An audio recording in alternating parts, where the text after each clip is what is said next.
Good evening, ladies and gentlemen. Sorry about that delay.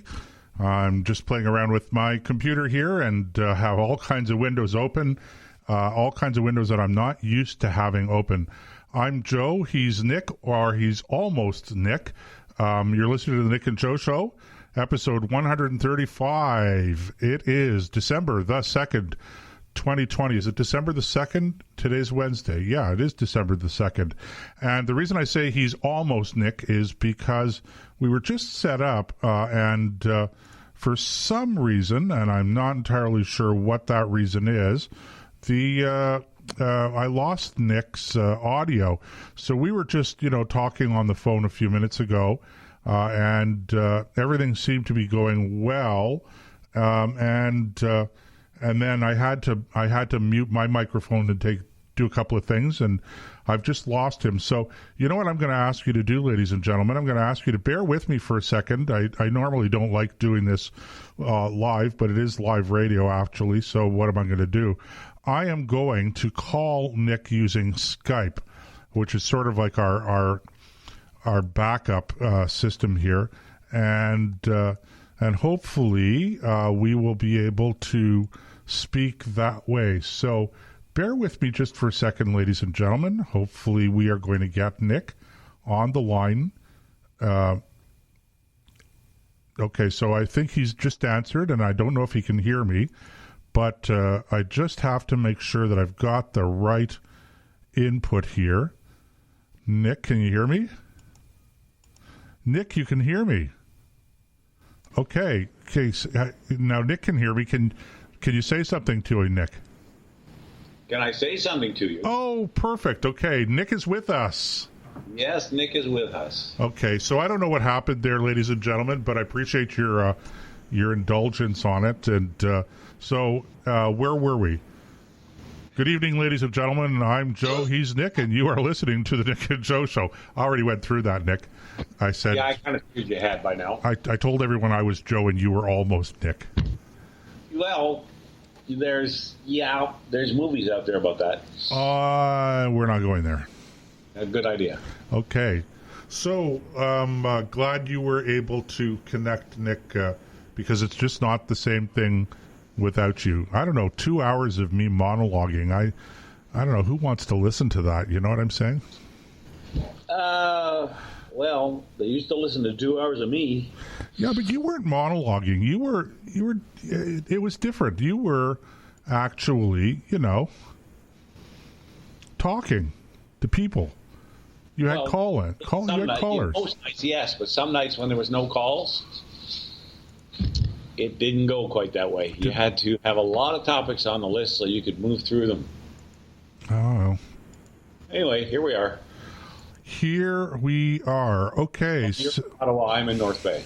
Yeah, so Nick's in North Bay. And how's the snow up there, by the way? There was, by the time everything was said and done, there was about 4 inches on the ground. Oh, but that's nothing. The wind, it wasn't so much the amount, it was the wind off of Lake Nipissing. Right. Wow. That was unbelievable. Like, I had to put an end to my day yesterday about 1:30, 2 o'clock in the afternoon because I couldn't see. Really? Yeah, it was intense out there.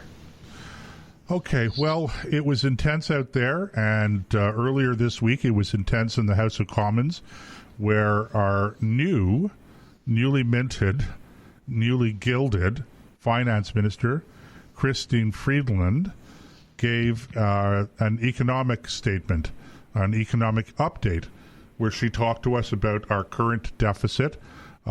Nobody really talked about where our national debt is. We'll get into that in a second. But the update, there are a lot of different angles that we can talk about here, Nick. But the update basically pinned the current deficit, that is to say, the amount that we're spending above and beyond federally what we're bringing in tax revenue, to be somewhere in the order of $380 plus billion. That's $380 billion with a capital B, okay, billion dollars, which is a huge amount of money for a country that is relatively small. We're a geographically large country, second largest country in the world, Nick, but our population hasn't reached 40,000. And so that's a lot of money. And our federal debt, and I don't recall anyone actually bringing it up on Monday when the finance minister delivered her update, but we're probably sitting now somewhere, well, certainly we're north of $1 trillion in federal debt, and that's just federal debt. That doesn't include provincial debts. It doesn't include whatever debt that municipal governments have taken on for infrastructure or whatever else they're doing.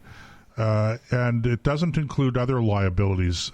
For instance, I believe it doesn't include all of the pension liabilities, etc., that the Canadian government has, not just to its employees, but in CPP, Canada Pension Plan, which was sort of Social Security would be if you're in the United States.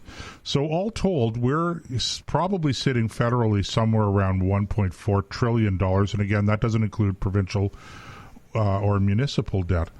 Nick, that's a lot of money.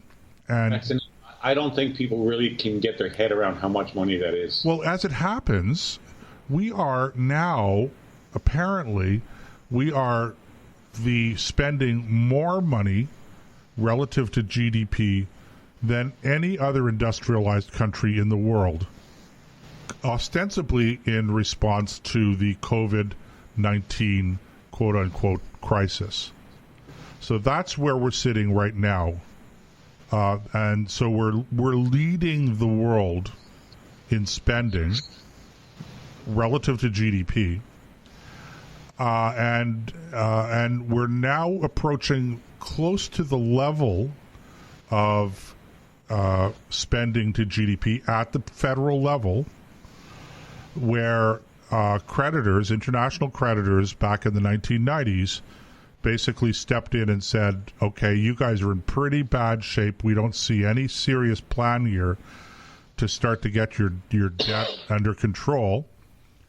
And so our credit rating started to fall, and it forced, ironically, the Liberal government of the time under Jean Chrétien to step in and implement some pretty serious austerity measures, and eventually, to balance the budget. But we had layoffs, we had cutbacks in payments on transfers for various social programs, etc. So. It wasn't like somebody pulled the fiscal rug out from under our feet back in the 90s, but there was some pain. There was a real period of belt tightening, and a lot of unheard of, really, when you think about it. But a lot of federal public servants actually got laid off in order to work on balancing the budget and getting our fiscal house in order, which ultimately, again, ironically, the Liberal government under Jean Chrétien were the ones that actually managed to get the spending under control and balance the budget.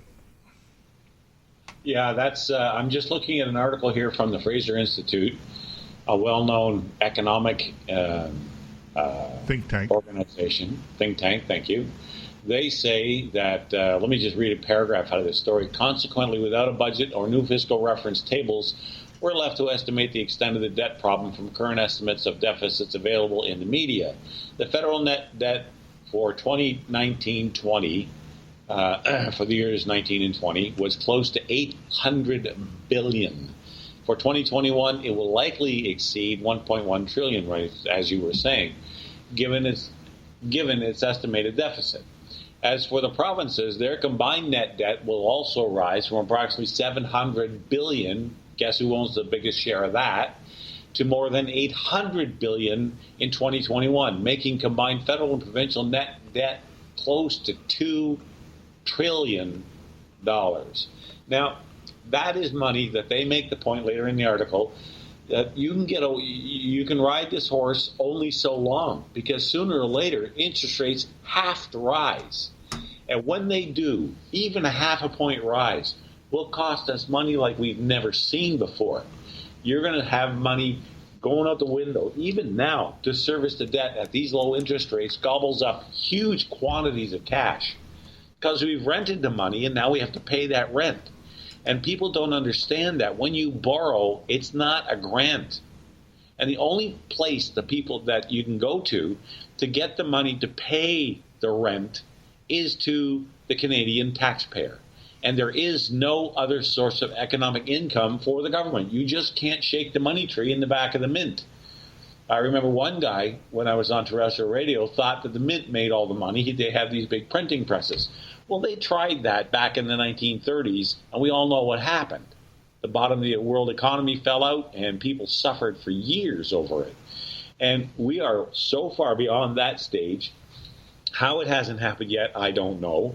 But you cannot keep raiding the piggy bank and expecting other people to fill it and say to them, well, we'll just raise taxes. Because at some point, you reach a point where there just isn't anything left to take. And then what do?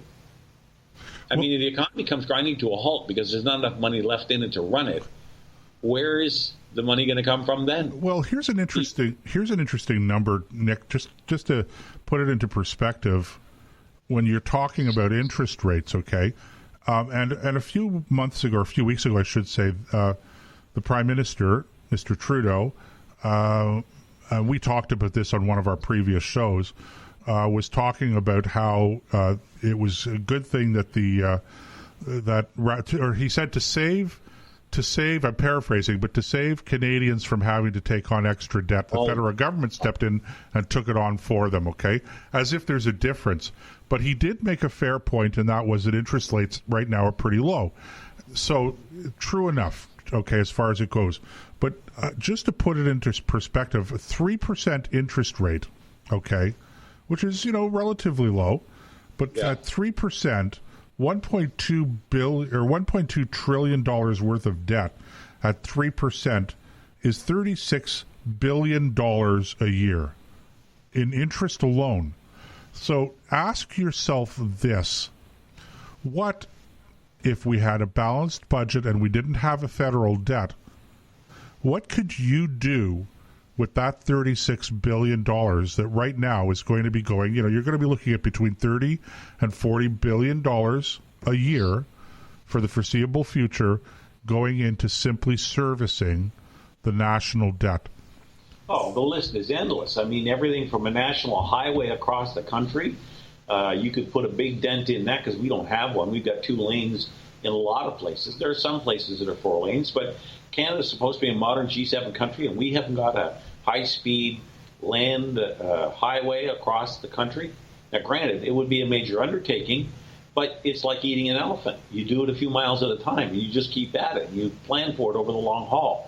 And if they'd have started this 10 or 15 years ago, it would probably be almost done. That's one use of $36 billion. Well, and that wouldn't even cost anywhere near $36 billion. Well, the way the Liberals spend money and build bridges, maybe it would. But the point is, there's a surface fleet and a Navy. The military needs to be upgraded.